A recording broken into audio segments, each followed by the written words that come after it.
Bien, continuamos y para terminar con nuestra jornada de hoy, vamos a recibir a la máster Andrea Melissa Mora Umaña. Ella nos visita o la tenemos acá en nuestro país, es costarricense, es máster en ciencias cognitivas, licenciada en psicología, doctorada en programa de estudios de la sociedad y la cultura de la Universidad de Costa Rica. Es investigadora en el programa de investigación en fundamentos de educación a distancia y docente en la maestría de psicopedagogía de la Universidad Estatal a Distancia. También es docente en posgrado de geología y la Escuela de Formación Docente de la Universidad de Costa Rica, miembro activa de la Red de Investigación en Educación a Distancia en Línea Abierta. Ha sido investigadora en el programa de cognición y lenguaje en el Instituto de Investigación de Ingeniería y en el Instituto de Investigaciones en Educación de la Universidad de Costa Rica.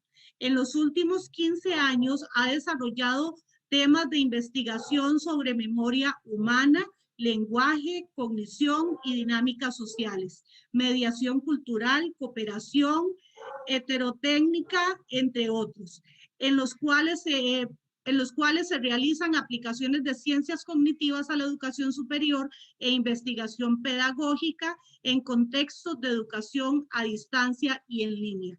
Su tema es cibercerebros de las herramientas de piedra a la tecnología digital. Sea usted muy bienvenido. La dejo con la cámara y el micrófono. Muy buenas tardes y buenas noches para los que ya en sus países les alcanzó la noche. Muchas gracias por la invitación y aprovecho para, bueno, saludar a todos los que nos están viendo y están siendo parte de este gran evento, y también un saludo a mis estudiantes de psicopedagogía que estuvieron muy interesadas y pues por ahí han estado con ustedes en estos días. Bueno, como les dice Isabel, yo les traigo este tema, cibercerebros. Ahorita les voy a comentar un poquito qué significa, ¿verdad? Lo que es cibercerebros. Mi presentación la he organizado de esta forma. Primero, ¿verdad? Respondiendo a eso, ¿por qué cibercerebros? El papel de la tecnología en el Homo sapiens sapiens. En realidad la tecnología ha jugado, ha sido protagonista en todo incluso nuestro proceso evolutivo y cultural. Quiero hablar un poquito sobre las tecnologías digitales, la cognición y la cultura, cómo las tecnologías digitales influyen sobre transformaciones cognitivas y culturales, y cuál es el papel en general del cerebro en este proceso, ¿verdad? Porque cuando hablamos de neuroeducación, por lo general yo tiendo a ser un poco crítica, pero lo que considero importante y valioso dentro de esta nueva disciplina es que se trata de trabajar de una forma más adecuada los insumos que nos da la investigación en neurociencias para poder transformar eso en un conocimiento que sea manejable y además que pueda ser aplicado en los diferentes contextos, ¿verdad? No solamente en los educativos. Sin embargo, obviamente, por la importancia que tiene el aprendizaje y otros procesos cognitivos en la educación, pues tiende a tener mucho más peso en estas áreas. Y después quiero mencionarles un poquito sobre la tecnología digital y la formación humana, pero viendo la formación humana como algo más amplio. Entonces ahí quisiera abordar algunos aspectos del desarrollo del cerebro que son importantes de considerar cuando estamos utilizando estas tecnologías, que hay que entenderlas que son herramientas culturales. Lamentablemente, esto ha generado muchos procesos de desigualdad y brechas, ¿verdad? A nivel del acceso y el uso que le podemos dar a las tecnologías digitales, pero que en general resultan ser una herramienta cultural cada vez más necesaria, como así fue la lectoescritura o como así fue la televisión en algún momento, y son necesarios para poder vivir en un mundo, especialmente como en el que nos enfrentamos ahora que está conectado, que por ejemplo podemos interactuar desde un espacio que nos une con muchos países, con muchas personas diferentes, e incluso es un mundo multilingüe, ¿verdad? Porque no solamente hablamos en nuestra lengua, sino que tenemos que entender no solamente otras culturas, sino también otros lenguajes y otras formas de ver la vida. Entonces, considero que es importante ver el tema de la formación humana en ese sentido, como algo más complejo, y ver la tecnología como una herramienta cultural que incluso va influyendo sobre nuestros propios procesos cognitivos, ¿verdad? Entonces, más o menos por ahí estaré trabajando y espero que sea útil, muy útil para las personas que nos están siguiendo, especialmente las personas que se dedican a, a los contextos educativos. Bueno, ¿por qué cibercerebro? Por lo general, en el lenguaje popular, cuando hablamos de cibernética, de ciber, de este tipo de cosas, la gente lo asocia inmediatamente con las computadoras, el internet, los dispositivos digitales y demás. Pues resulta que el ciber, yo lo puse por cibernética, porque la cibernética es una área interdisciplinaria que lo que hace es trabajar los procesos de cambio y cómo es que se dan esos cambios. Entonces, en algún momento o casi siempre ha sido muy importante para desarrollar sistemas computacionales, y en su momento ofreció muchísimos insumos, lamentablemente hasta para cuestiones militares, pero ¿verdad? Todos estos sistemas han sido enriquecidos por la cibernética. Pero también resulta que a la cibernética le interesa conocer sobre las estructuras y las dinámicas de los sistemas cognitivos y sociales. Entonces es ahí donde la cibernética tiene mucha importancia.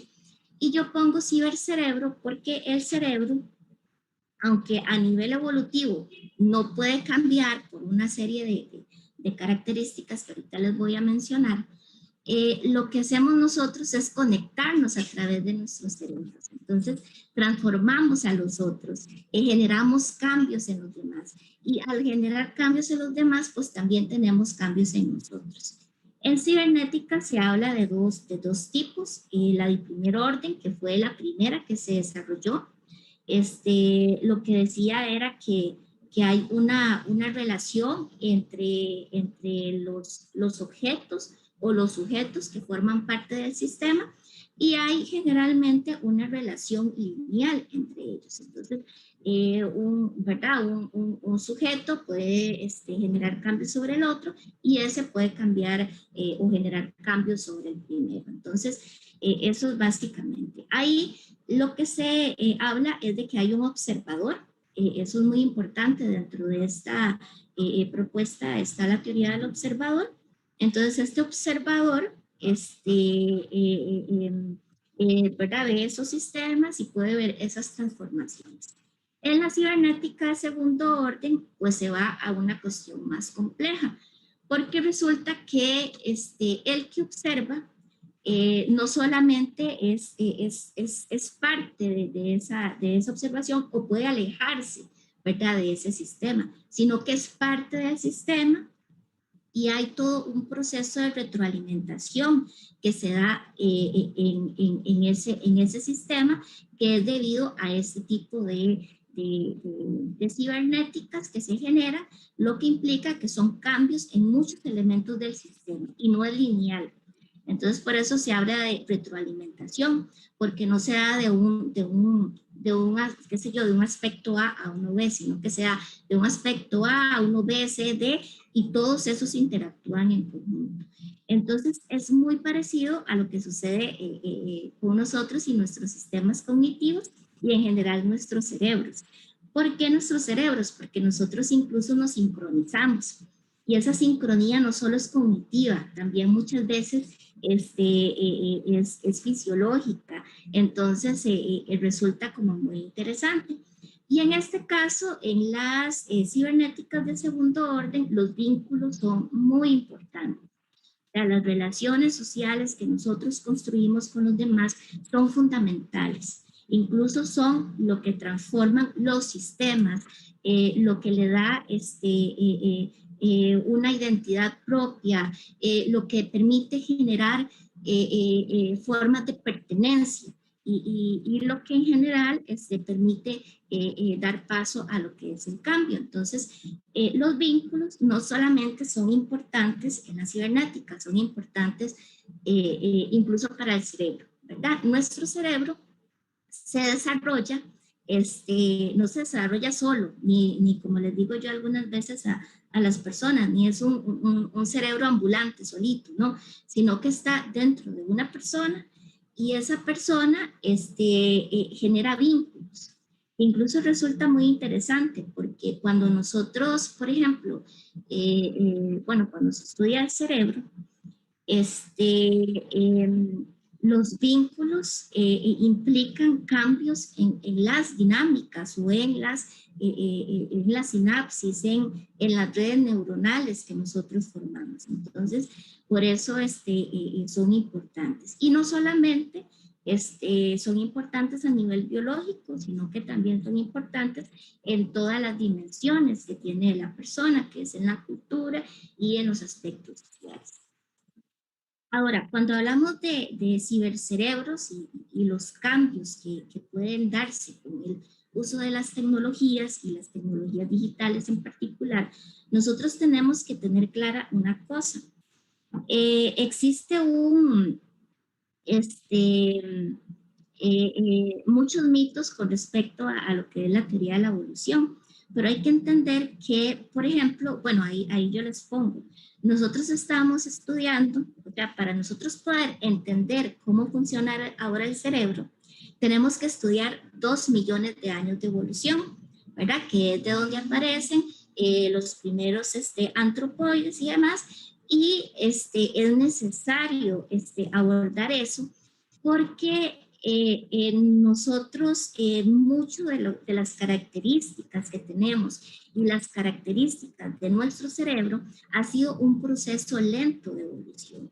Entonces, por eso sabemos tan poquito, o sea, sabemos bastante y sabemos algunas cosas como para poder saber que son útiles y necesarias en algunos contextos, pero también sabemos muy poquito, porque estamos hablando que de esos 2 millones de años hemos estado estudiando el cerebro por aproximadamente 200 años. Entonces, ustedes vean la diferencia, o sea, todo lo que tenemos que estudiar, o sea, cómo evolucionó el cerebro durante ese periodo tan extenso, lo hemos estado haciendo desde hace 200 años. Y es hasta hace muy poco, que hace unos 30, 40 años, que venimos estudiándolo en vivo, ¿verdad? Y su funcionamiento en tiempo real.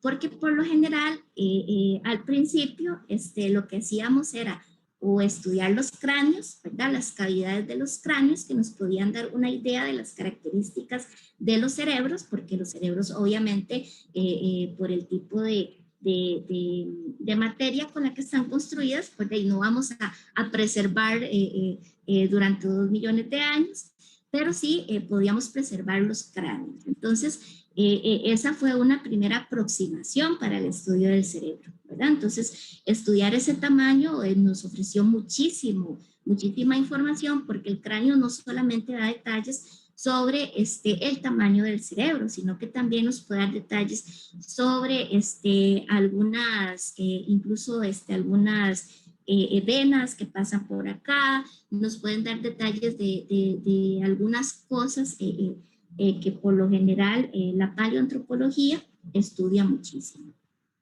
Entonces, este proceso de evolución, otra cosa es que hay que dejar de pensar que la evolución es progresiva, o sea, y que va hacia lo mejor, ¿verdad?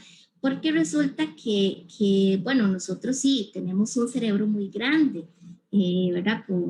Tiene un tamaño de 1500 centímetros cúbicos y demás, y con respecto al tamaño del cuerpo y otro, tiene unas características que nos hace creer ¿verdad? Que, o sea, la evolución ha ido como hacia arriba, ¿verdad? Hacia adelante y ha sido progresiva y ha sido lineal.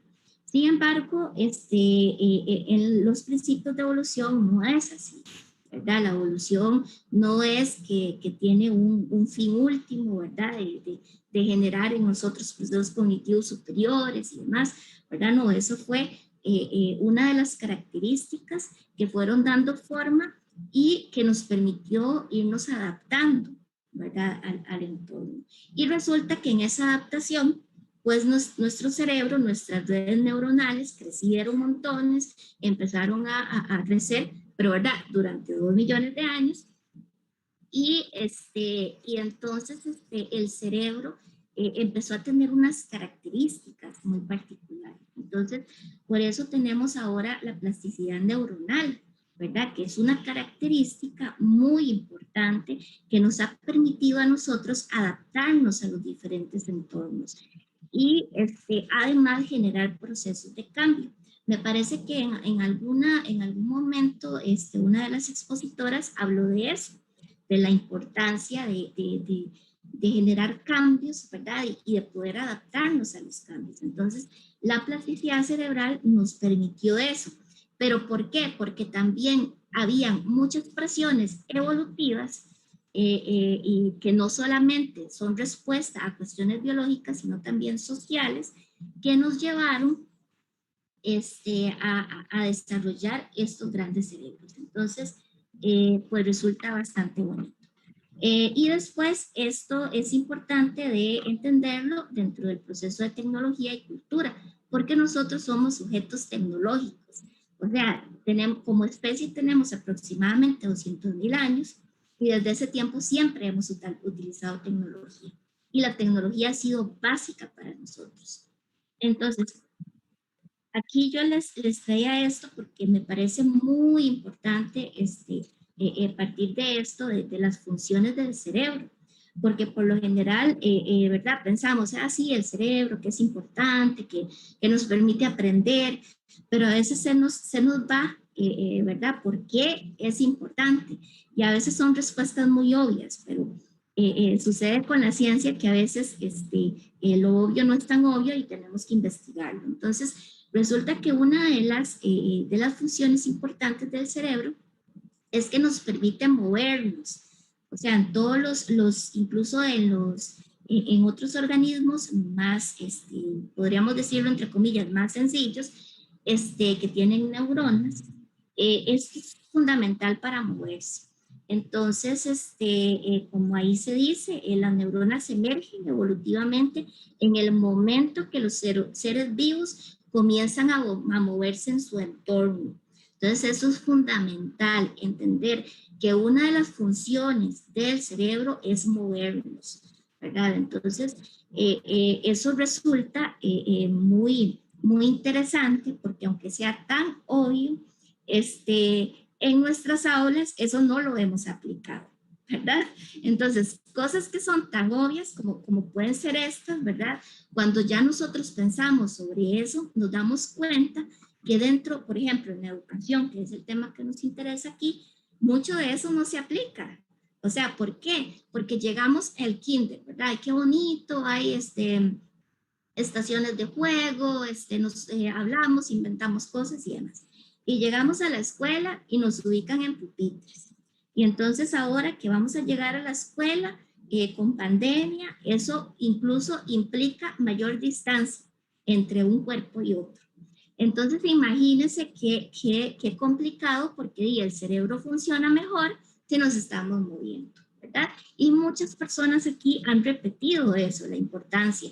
por ejemplo, el ejercicio, todo ese tipo de actividades que son necesarias para el cerebro y que son funciones básicas del cerebro.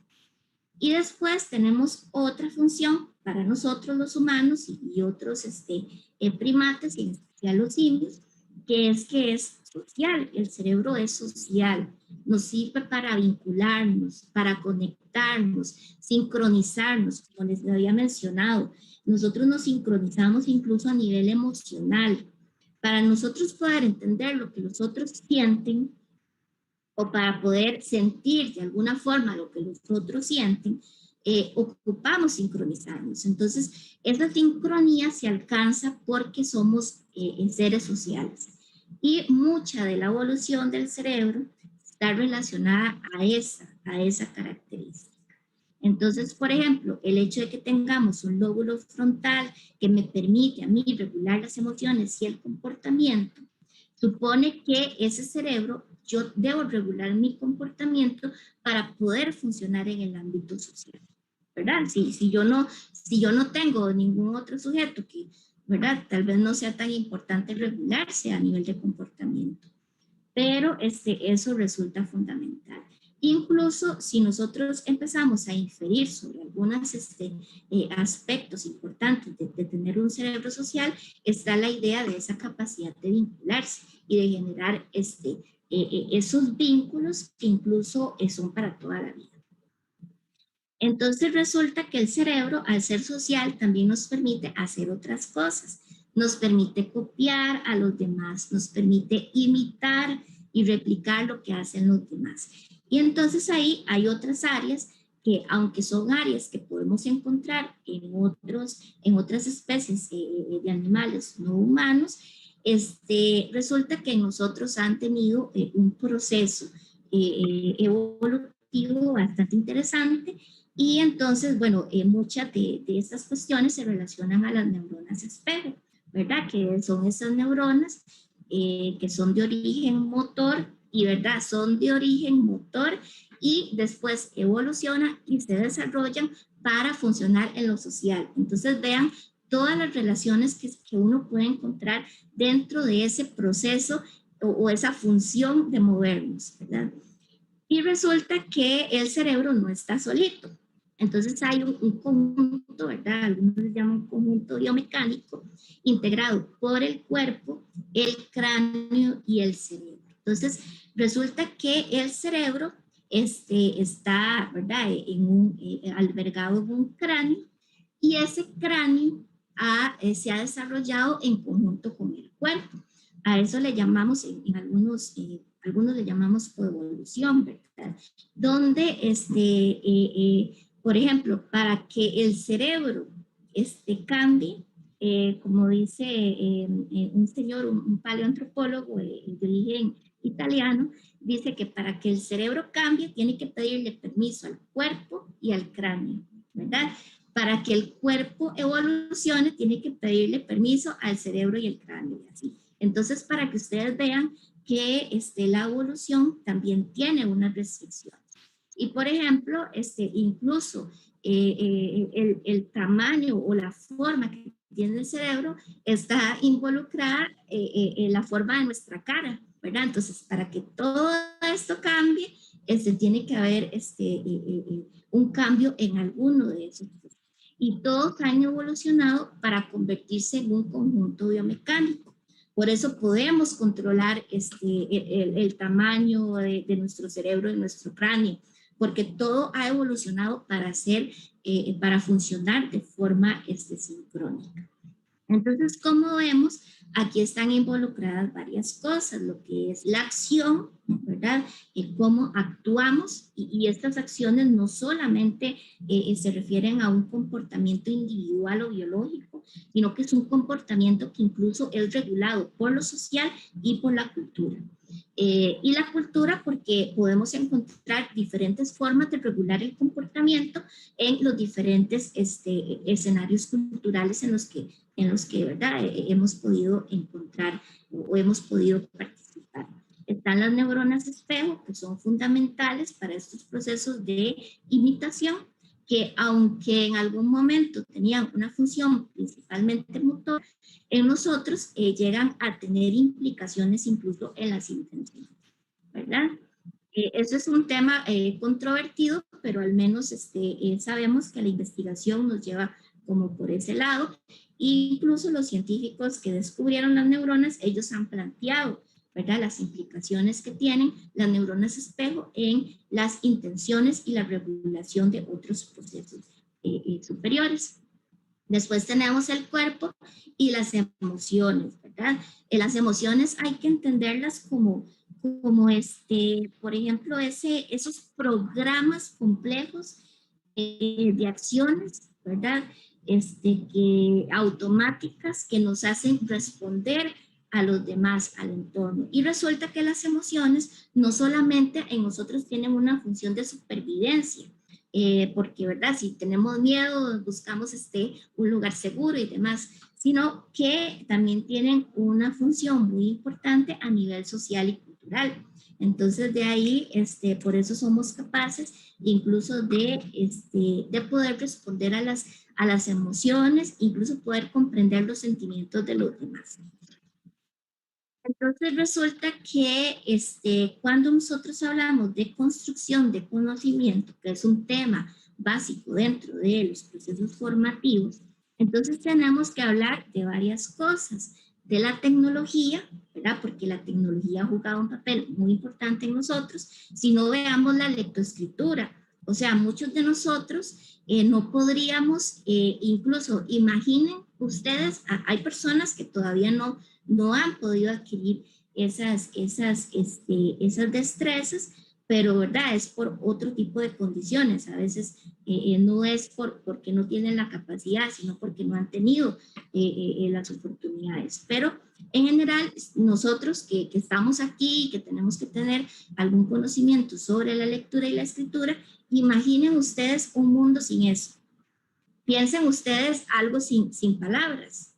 O sea, es imposible, no lo podemos hacer, porque eso también es parte esencial del desarrollo o la construcción del conocimiento. Nosotros con la lectoescritura, que también viene a ser como una herramienta cultural, venimos a desarrollar todo un sistema muy diferente.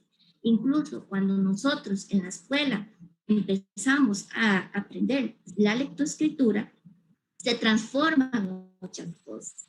Y es muy interesante porque muchas veces en esa transformación nosotros como docentes no somos tan conscientes, estamos pensando en que el niño tiene que leer a tal y tal momento, ¿verdad? En este trimestre él tiene que aprender a leer, si no aprendió a leer va a ir arrastrando y va a ir arrastrando y va a tener problemas, bueno, en general sí va a tener problemas, pero el asunto es que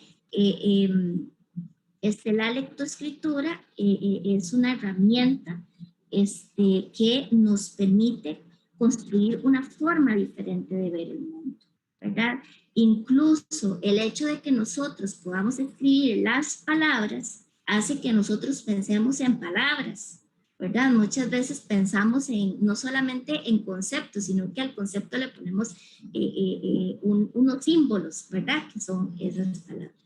Entonces también tenemos que hablar del cuerpo, definitivamente, porque el cerebro es parte del cuerpo y como les dije, si la función más importante del cerebro o el cerebro evoluciona para movernos, entonces no podemos dejar de lado el cuerpo. Después, la otra cosa es que tenemos que saber que somos seres sociales y, por ejemplo, muchos de los cambios que se generan incluso de la sinapsis, de las redes neurales que nosotros creamos, se deben mucho a las interacciones con ese ambiente. Y ese ambiente está cargado de muchos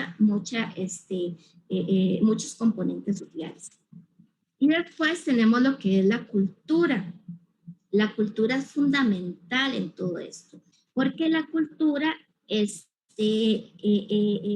viene a generar, digamos, las transformaciones que hace la tecnología, la forma en cómo nosotros actuamos con el mundo y la forma en cómo nosotros interactuamos influye sobre la cultura.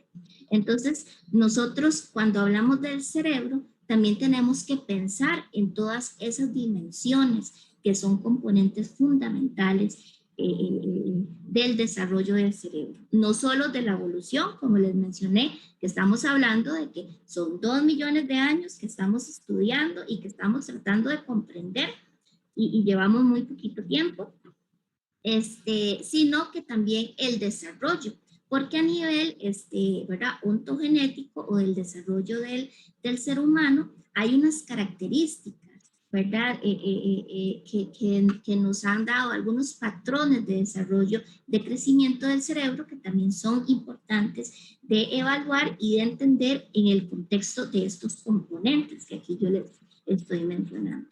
Actualmente estamos hablando de que hay muchas teorías sobre la cognición, entonces hablamos de la cognición extendida, que viene a ser un posicionamiento teórico que trata de entender cómo es esa relación entre el cerebro, entre el ambiente y los procesos cognitivos y el cuerpo. Entonces ahí es muy importante porque todos esos son elementos que se transforman. Ahora, no quiere decir que el cerebro cambie en nosotros, por eso tenemos el mismo cerebro de hace 200.000 años, pero sí cambia a nivel de plasticidad, a nivel de sinapsis, ¿verdad? Entonces es ahí donde se dan generalmente los cambios y las expresiones de esos cambios las vamos a ver en la forma de cogniciones que nosotros tenemos y la forma de comportarnos. Entonces también tenemos esto de que la cognición es distribuida. Resulta que nosotros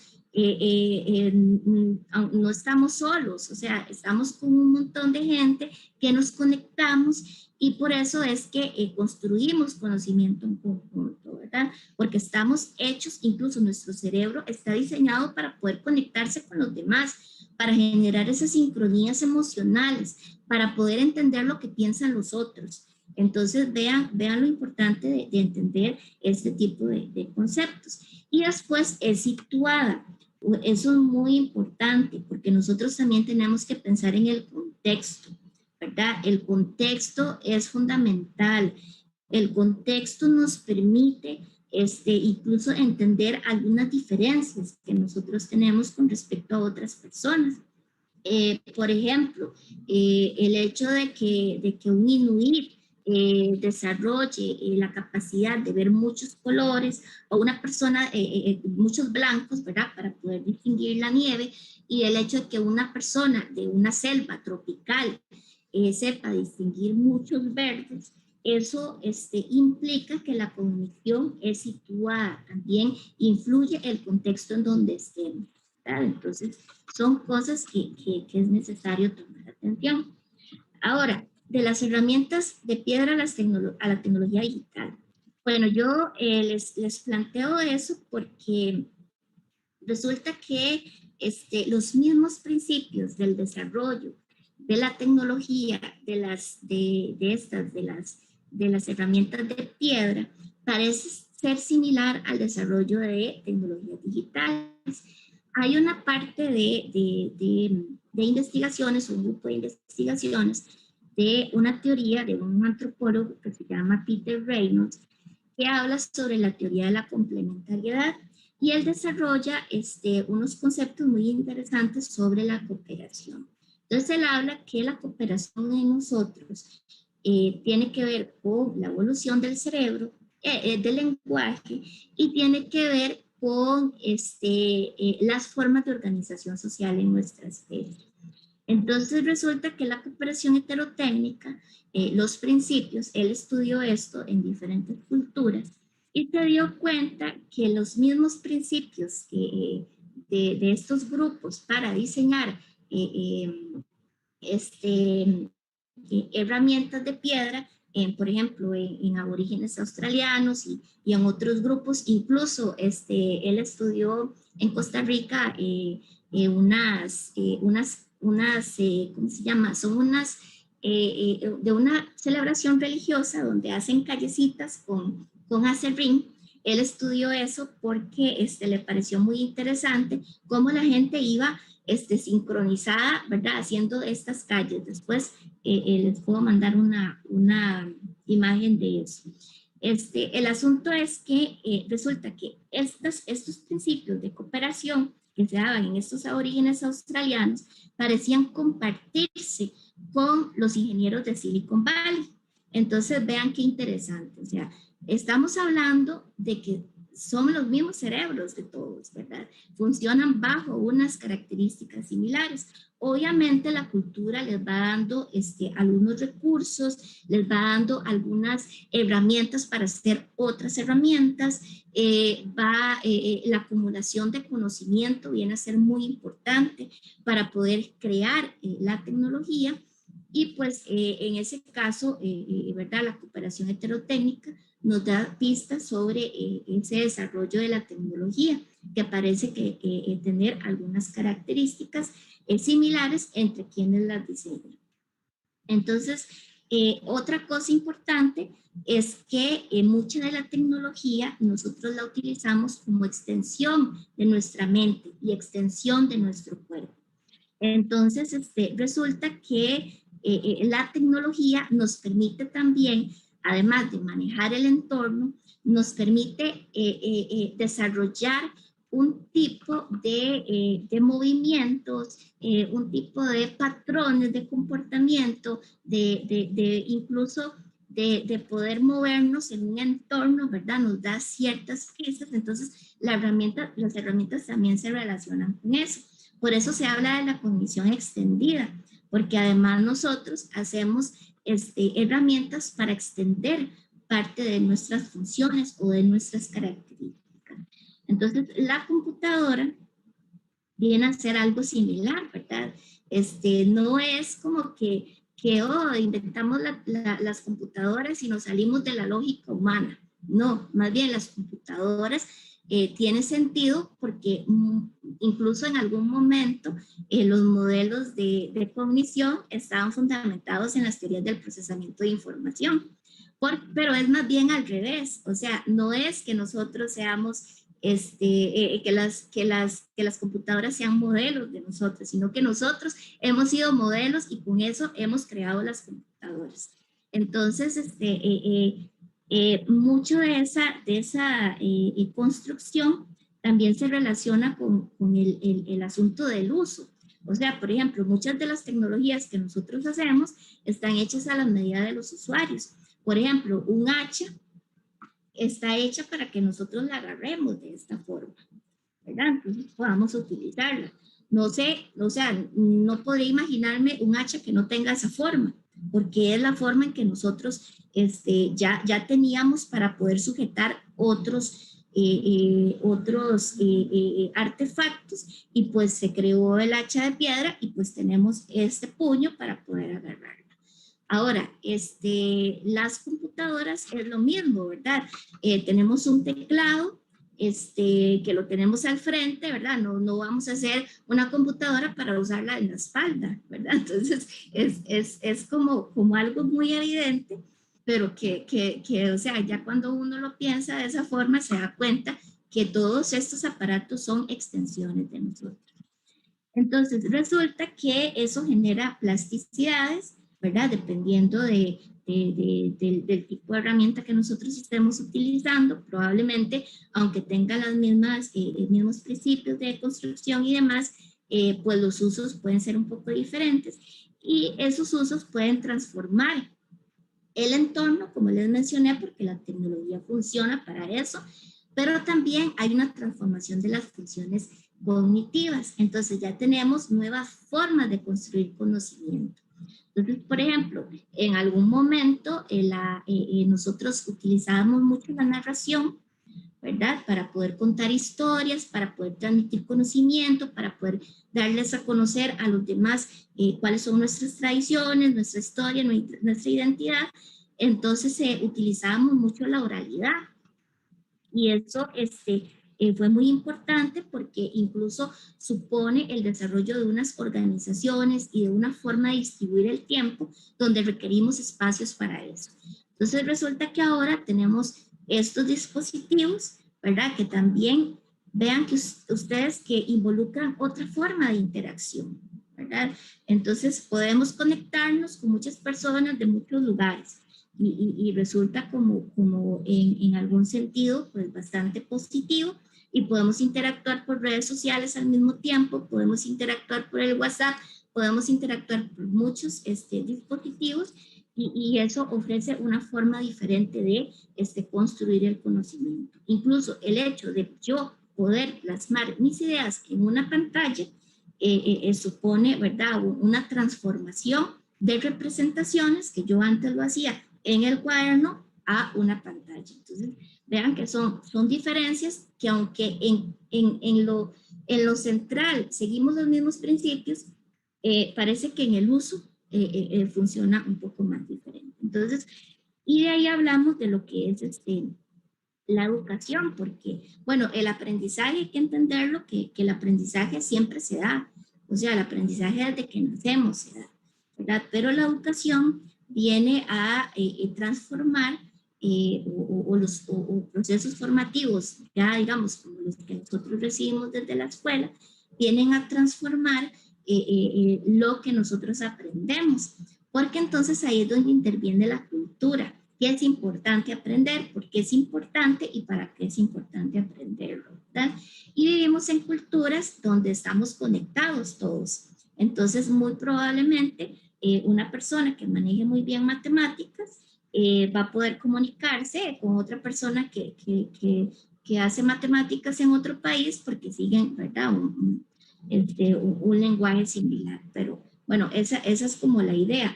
Y ahora tenemos pruebas estandarizadas y demás que miden conocimientos o contenidos de las personas, y que incluso lo hacemos en diferentes partes del mundo.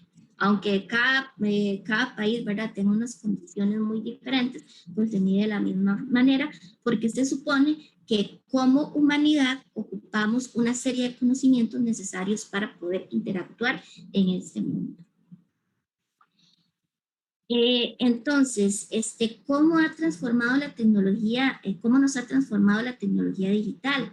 Bueno, ya sabemos que incluso a nivel económico nos ha transformado, o sea, es una cosa muy interesante porque, o sea, mucho de lo que, si nosotros pensamos en cómo éramos hace 30 años, ¿verdad? Ya ahí podemos ver unos cambios significativos que podemos identificar.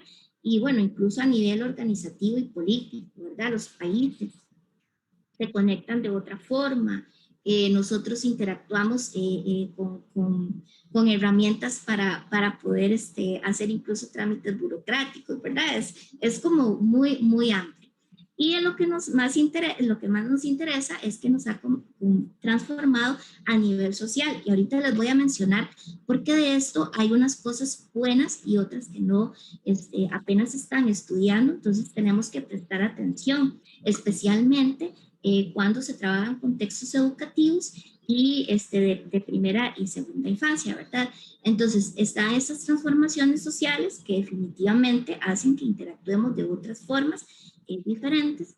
Están las transformaciones educativas, ¿verdad? Que incluso con la pandemia podemos ver unas diferencias bastante importantes y vemos cómo la tecnología digital ha sido la herramienta central para nosotros.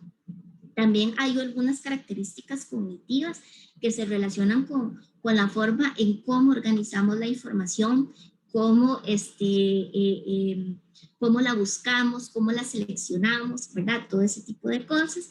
Y unas culturales, ¿verdad? Que nos han venido a generar incluso elementos ideológicos que se han metido por ahí y que han generado conflictos y en algunos casos pues también vínculos necesarios para poder ayudar a otros. Pero ¿qué ha sucedido con nuestros cerebros? Bueno, eso es importante. Como les dije, la evolución no funciona como que ya el ambiente cambió y el cerebro cambió. El cerebro cambia, pero su plasticidad, sus características, lo que lo hace flexible. Pero el cerebro como tal no ha cambiado, ¿verdad? Porque para que haya un salto evolutivo tienen que pasar muchas cosas y mucho tiempo. Y nosotros todavía no hemos tenido un salto evolutivo. Entonces, nuestros cerebros más o menos están en similares, ¿verdad? Y donde ocurre el cambio es en la plasticidad y la sinapsis.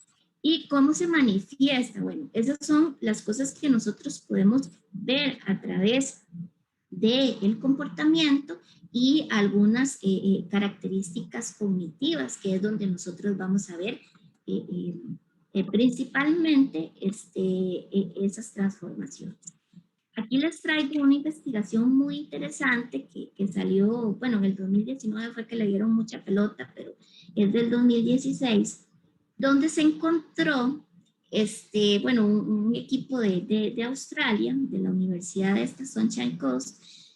Ellos estudiaron diferentes cráneos de personas que utilizaban mucho el celular y encontraron que había un cambio en la estructura del cráneo. Pero si ustedes ven, es la parte hacia afuera, ¿verdad? Entonces, ahí sí, digamos, si fuera hacia adentro, tal vez sí implicaría algún cambio en el cerebro, pero se está dando hacia afuera. Entonces, el estar así, en esta posición, parece que está generando un cambiecito acá en la parte posterior del cráneo. Entonces, se encontró, principalmente en hombres, se encontró que está este cuernito pequeñito. Vean que es pequeñito, pero incluso sí se puede tocar si algunos lo tienen. Y esto se da principalmente en personas jóvenes, ¿verdad? Que ya, qué sé yo, tienen menos de 25 años o de 30 años. Entonces vean qué interesante, porque sí hay transformaciones a nivel físico y bueno, hay que revisar cómo van esos estudios porque para ver si se ha replicado en otros países y se ha encontrado algo similar. Y esto resulta interesante, ¿verdad? Porque ya, digamos, habría que ver a nivel posicional si eso va a afectar de alguna forma o si en algunos otros aspectos va a influir en el cambio. Entonces, como les dije, las manifestaciones de esos cambios de la tecnología digital van más hacia transformaciones cognitivas. Entonces, se ha encontrado que cambios principalmente están asociados a los hábitos de la mente orientados a la complejidad. Vea que eso es muy importante para la educación, porque entonces resulta que muchas de las características que se han encontrado, y eso son, ¿verdad? Esto sistematiza un conjunto de estudios que se han realizado. Entonces, estos hábitos que están relacionados a trabajar con modelos multimodales, información multimodal, mucha información en un mismo lugar y demás. Entonces está obligando a que nosotros creemos hábitos que nos permitan manejar esa complejidad. Lo otro, formas de experiencia colectiva, ¿verdad? Ya es diferente la forma en que nosotros estamos empezando a movernos e interactuar no solamente en línea, o sea, ya nosotros, incluso en nuestras casas vemos que hasta con el que está a la par, compartimos un meme, ¿verdad? Por teléfono. Entonces, son formas como que nosotros hemos ido cambiando de cómo relacionarnos con los demás. Están la búsqueda y representación de la información, es otro de los aspectos que ha ido cambiando. Lo otro es la relación de la conectividad con las redes simbólicas, eso es fundamental porque cómo es que nos estamos conectando, cómo es que estamos construyendo significados, ¿verdad? Y ya estamos, por ejemplo, ahorita ustedes tuvieron personas de Perú, Costa Rica, de Colombia, ¿verdad? Y al final nosotros aquí estamos construyendo formas simbólicas para nosotros, estamos construyendo formas de lenguaje que vamos a compartir. Entonces, a eso también se relaciona mucho con las formas de experiencia colectiva, porque entonces estamos hablando de que aquí hay personas de muchos países donde estamos construyendo una forma de lenguaje, ¿verdad? Donde vamos a entender ciertos conceptos de forma similar porque estamos en esa construcción simbólica. Y después están los roles cambiantes de los usuarios de las tecnologías digitales, que eso resulta muy importante cuando vemos el desarrollo del cerebro en los niños. Entonces, ¿qué pasa con el desarrollo del cerebro?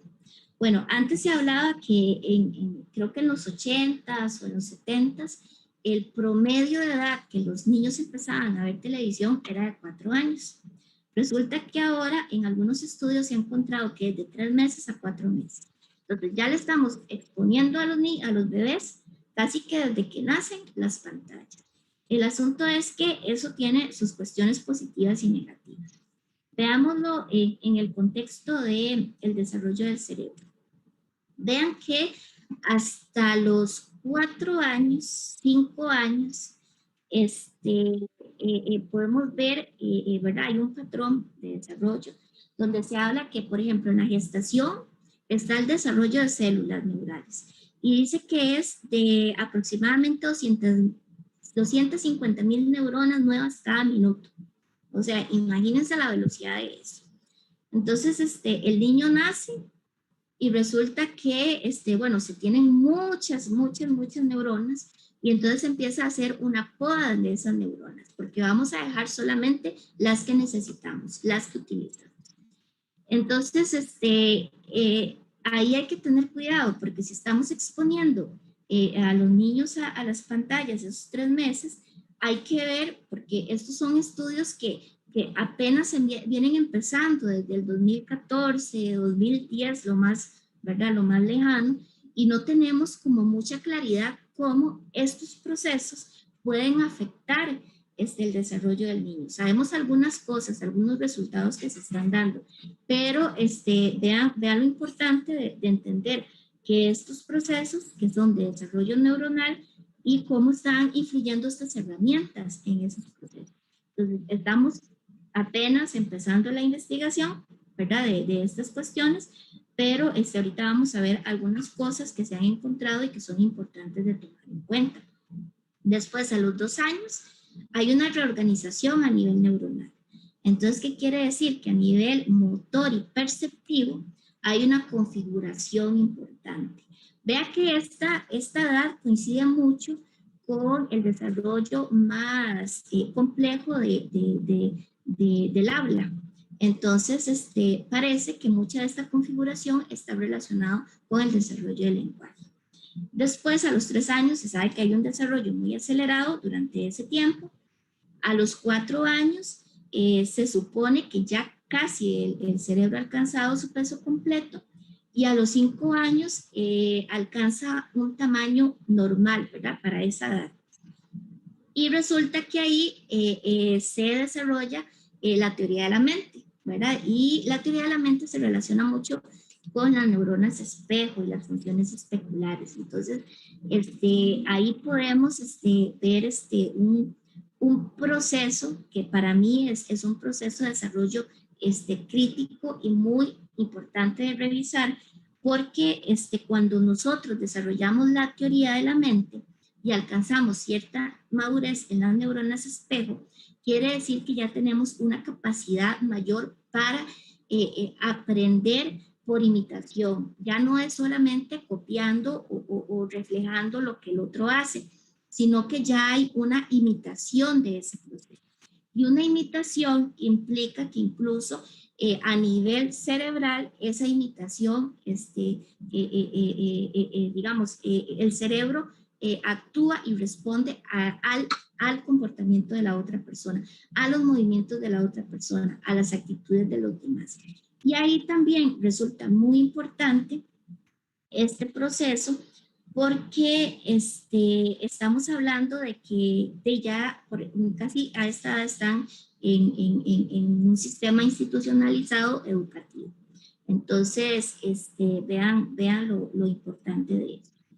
En Suecia, Estados Unidos, en Francia y en otros países han venido haciendo algunos estudios y debido a algunas características que se relacionan con el retraso de la adquisición del lenguaje, con problemas de atención, incluso con dificultades para la lectoescritura en edades escolares y que parece que tienen relación con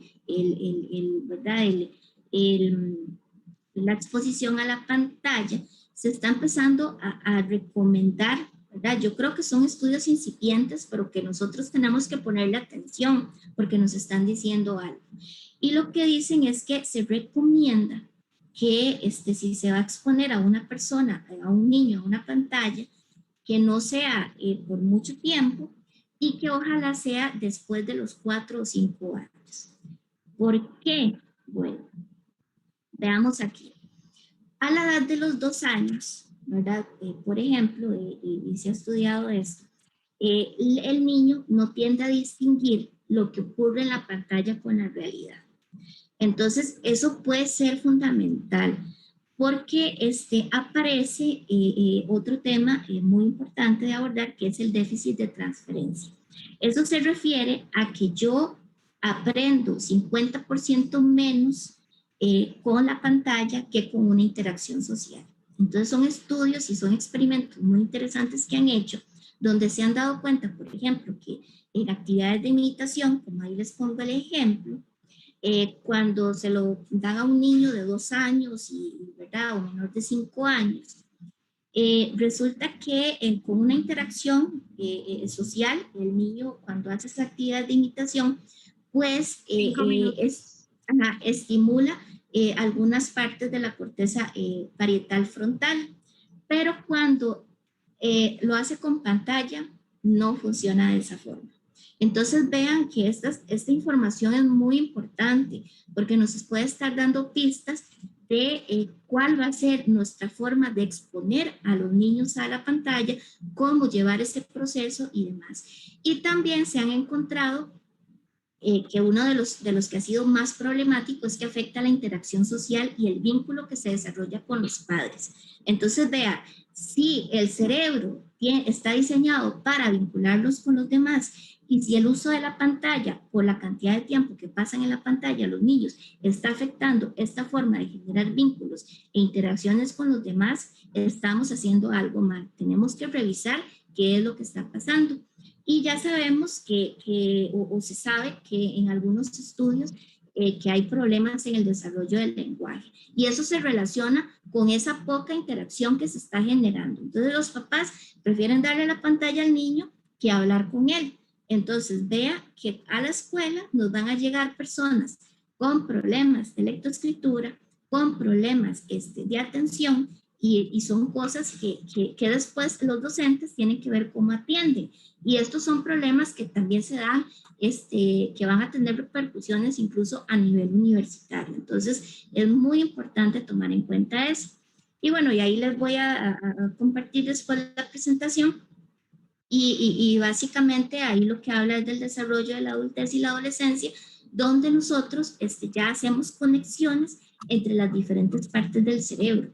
Entonces, ahí, en este periodo, hay incluso una interiorización mayor de la tecnología por parte de nosotros. Entonces, es más bien, aunque desde niños tenemos que irles alfabetizando, ¿verdad? De forma digital, en estos periodos resulta fundamental porque es cuando el cerebro se configura y las herramientas culturales llegan a ser fundamentales para el desarrollo general.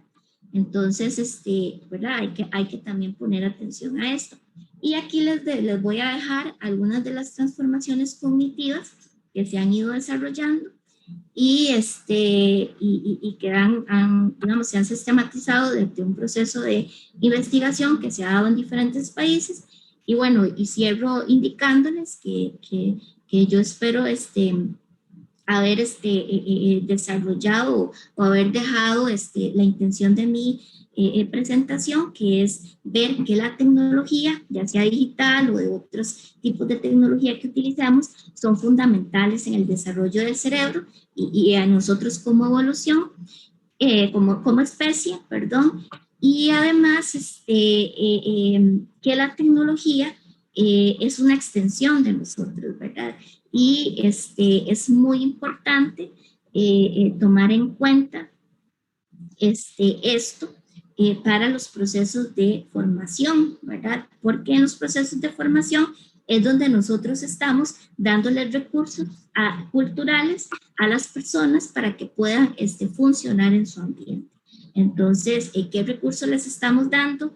¿Qué tanto conocer del cerebro nos está ayudando a resolver estos problemas y qué tanto de estos insumos y de estos estudios podrían ayudarnos a poder mejorar esos procesos en el aprendizaje y demás, ¿verdad? Tomando en cuenta toda la complejidad de interacciones y dinámicas que nosotros tenemos como sujetos. Bueno, muchísimas gracias y ya creo que quedaría abierto el espacio de las preguntas. Sí, Andrea, muchas gracias y muy interesante su ponencia. Vamos a iniciar con las preguntas entonces. Dice la primera, ¿afecta negativamente el tiempo extendido sentado frente a una computadora? Bueno, si vemos esto de lo que les hablé, ¿verdad? Del déficit, del déficit de transferencia, pues creo que sí podría estar afectando. Lo que sucede es que no podría hacer afirmaciones así como tan concretas, porque estamos hablando de temas de investigación que, ¿verdad?, van en desarrollo. Entonces, tenemos que ver. Pero los estudios que han dado algunos resultados y de lo que se puede hablar es que definitivamente sí va a afectar. Afecta la atención, afecta el aprendizaje, ¿verdad? Entonces, tal vez ya con el tiempo la habituación tal vez nos puede ayudar un poco, porque como vimos, nuestro cerebro es digamos, tiene una plasticidad que nos permite ir cambiando estos contextos. Pero al menos por los estudios que se han realizado, se sabe que sí afecta mucho. ¿Verdad?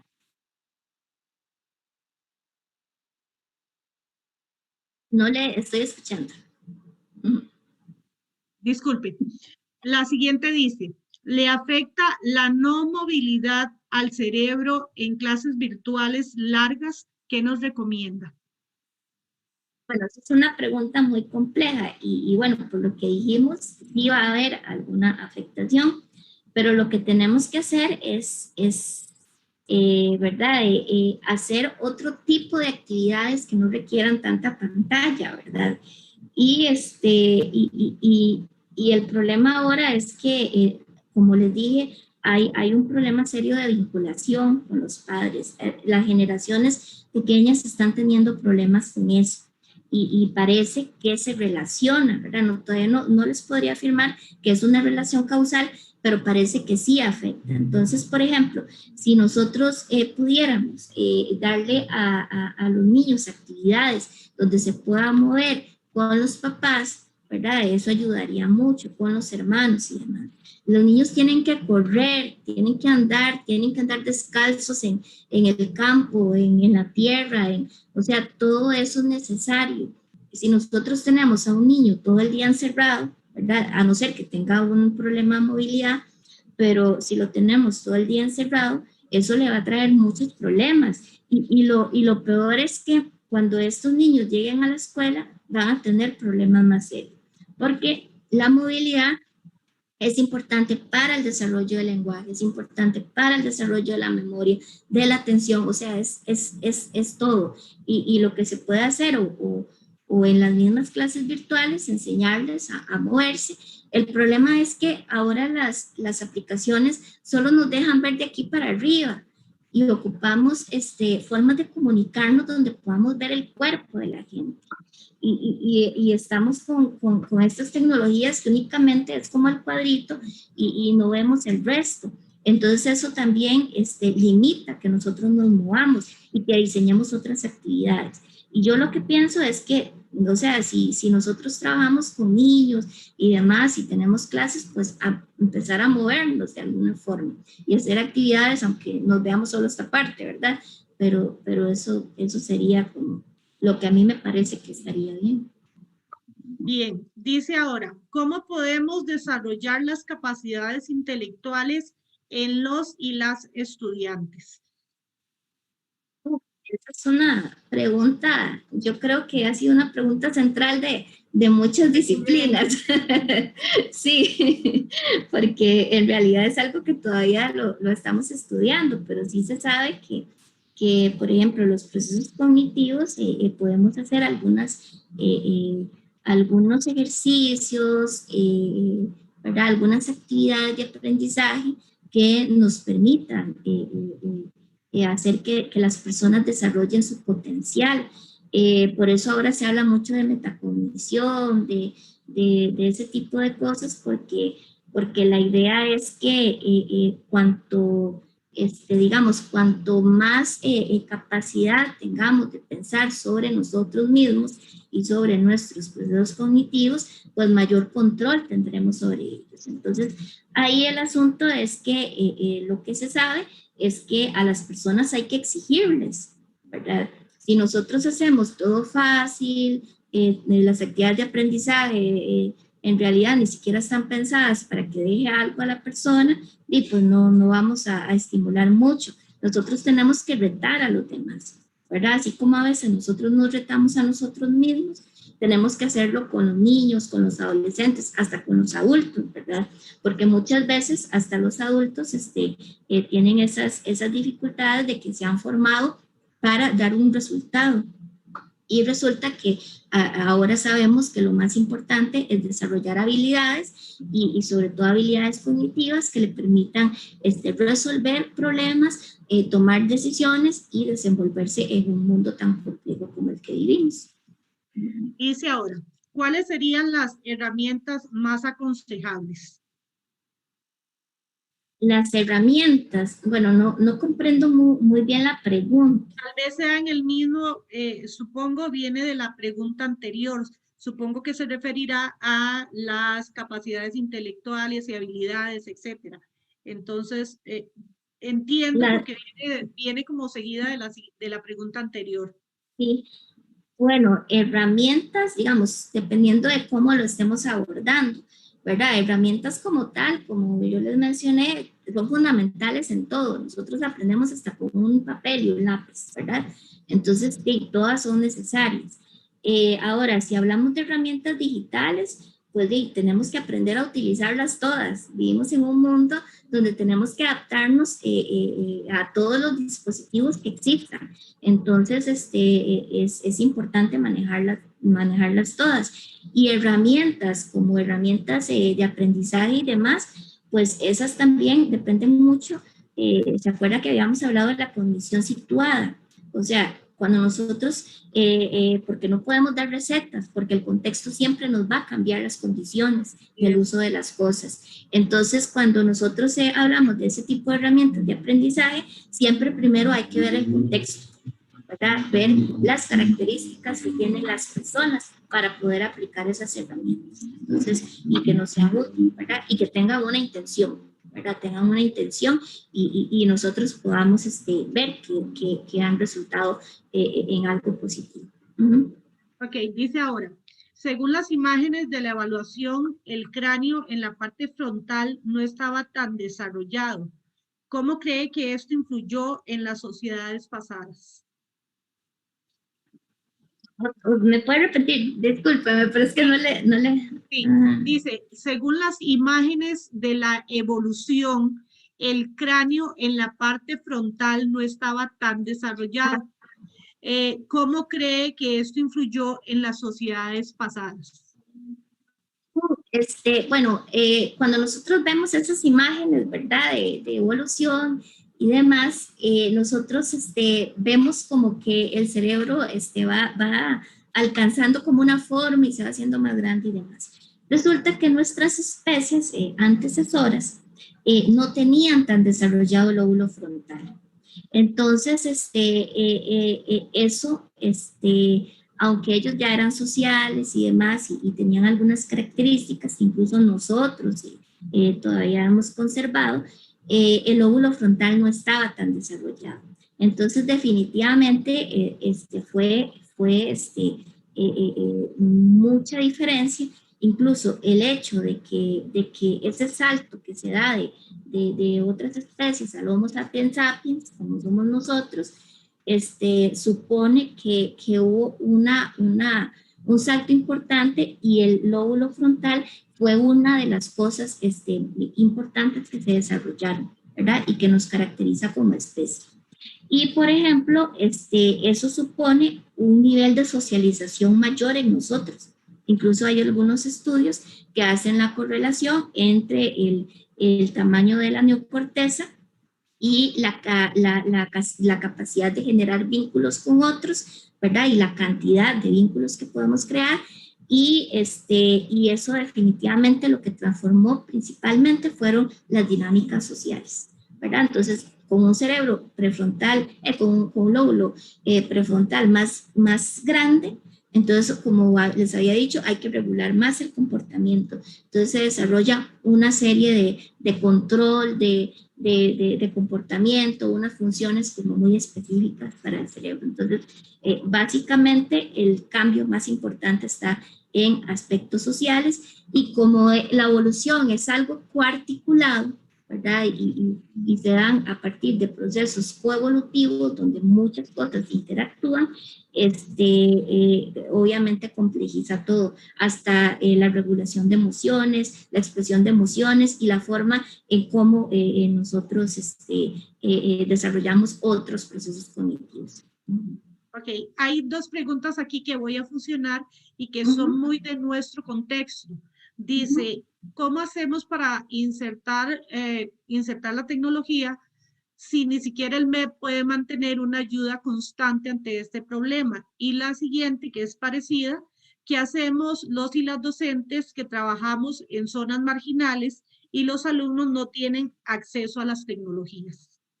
Una Bueno, es, ahí... por un lado el MEP, ¿verdad? Que no nos ayuda con esas necesidades y bueno, y la realidad de las comunidades marginales. Bueno, yo no podría responder por el MEP, porque no trabajo para el MEP, pero yo sí creo que en ese caso, ¿verdad? Y es mi punto de vista. Nosotros tenemos que ver una realidad en la que estamos, una realidad de desigualdad, una realidad donde hay brechas de muchos tipos, ¿verdad? Entonces, tenemos que partir de esa realidad. Ahora, nosotros como colectivos, como personas y personas que estamos luchando por el derecho a la educación y todo lo demás, esa situación es algo que solamente se puede generar por presiones sociales, presiones políticas y sociales, ¿verdad? Entonces, a mí me parece o sea, ya sabemos que estas instituciones tienen que atender muchas cosas. Entonces, muchas veces, si uno no les dice o si uno no plantea, ¿verdad? Ideas concretas de cómo solucionar esos problemas, quedan invisibles, ¿verdad? Se invisibilizan. Entonces, para mí, una forma es luchar, ¿verdad? Por entender que el acceso y el uso de las tecnologías es un derecho y forma parte de los derechos que tenemos a una educación de calidad. Entonces, no solamente es por tener la tecnología, es que la tecnología le está dando oportunidades a esas personas. Entonces, vean cómo aquí el tema político, ¿verdad? Y social resulta muy importante. En este caso, por ejemplo, los sindicatos, yo presionaría desde los sindicatos al gobierno para que desarrolle una red más amplia para el acceso a Internet, ¿verdad? Que desarrolle programas. Por ejemplo, el Ministerio de Cultura se le quitó mucho de su presupuesto. ¿Y cuántas de estas bibliotecas les estaban enseñando a los abuelitos, a los niños a utilizar esas computadoras? Entonces vean que, o sea, estas situaciones no son situaciones que nosotros podemos resolver solitos. Ocupamos generar presión, ocupamos organizarnos, ¿verdad? Así como nos organizamos para otras cosas, debemos organizarnos para luchar por esto. O sea, el que una persona en una zona marginal no tenga acceso a esto, o sea, no es culpa de esa persona, es culpa de todo el sistema que no ha generado las condiciones adecuadas para eso. Y los que son educadores del MEP y los que nos gusta mucho la educación, lo que tenemos que hacer es unirnos y defender ese tipo de derechos, porque el que no tenga una persona o no pueda recibir una clase porque es por Zoom, porque es por, ¿verdad?, otra de estas aplicaciones, es violentar su derecho a la educación. Claro Entonces, que sí. creo que esas son Somos parte del soluciones. sistema.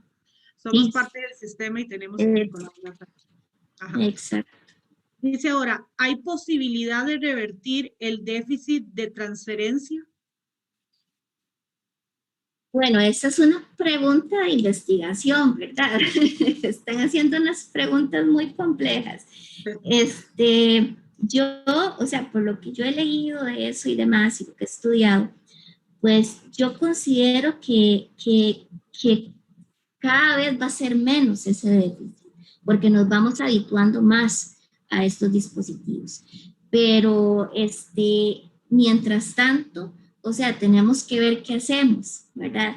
¿Qué otras cosas? Porque principalmente hay que promover la interacción entre los padres en edades tempranas, ¿verdad? Porque de eso depende mucho el desarrollo de lo demás. Entonces, este déficit de transferencia, yo pienso que podría disminuirse un poco, incluso desde las interacciones que tengamos con nuestros hijos, con nuestros padres y demás. Entonces, lo otro es que como herramienta cultural, la tecnología cada vez nos va permitiendo adaptarnos más. Entonces, tal vez con el tiempo este déficit de transferencia puede ser menor, pero también depende mucho de las actividades de aprendizaje que nosotros estamos desarrollando en línea, ¿verdad? Porque muchas personas piensan que ya con reunirnos aquí ya aprendimos. No, ocupamos hacer resúmenes, ocupamos hacer esquemas, ocupamos ver cómo es eso que nosotros escuchamos lo transformamos y le damos sentido nosotros mismos. Cómo las actividades de aprendizaje que nosotros estamos trabajando por ahora en línea, ¿verdad? No es solamente llegar a exponer aquí, sino que tenemos que diseñar formas para resolver estudios de caso, hacer actividades que permitan a la persona pensar un poquito más, ¿verdad? También tenemos que desarrollar muchas habilidades para el aprendizaje autónomo, ¿verdad? Eso es fundamental, porque ahora además ustedes van a ver después cuando les paso la presentación que algunas de las transformaciones cognitivas que se están dando están ayudando a adaptarnos más al uso de la tecnología. Entonces, cuando uno ve eso, ve que, o sea, sí hay transformaciones y que sí hay formas que ese déficit en algún momento se va a ir reduciendo.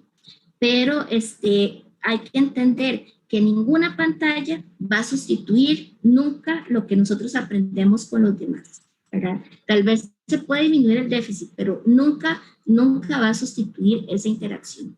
Muy bien, doctora. Muchísimas gracias por todas las aclaraciones que nos ha hecho, por su participación, que realmente fue excelente. La felicito. Muchas gracias. Que tenga muy buenas noches. Igualmente, y buenas noches a todos.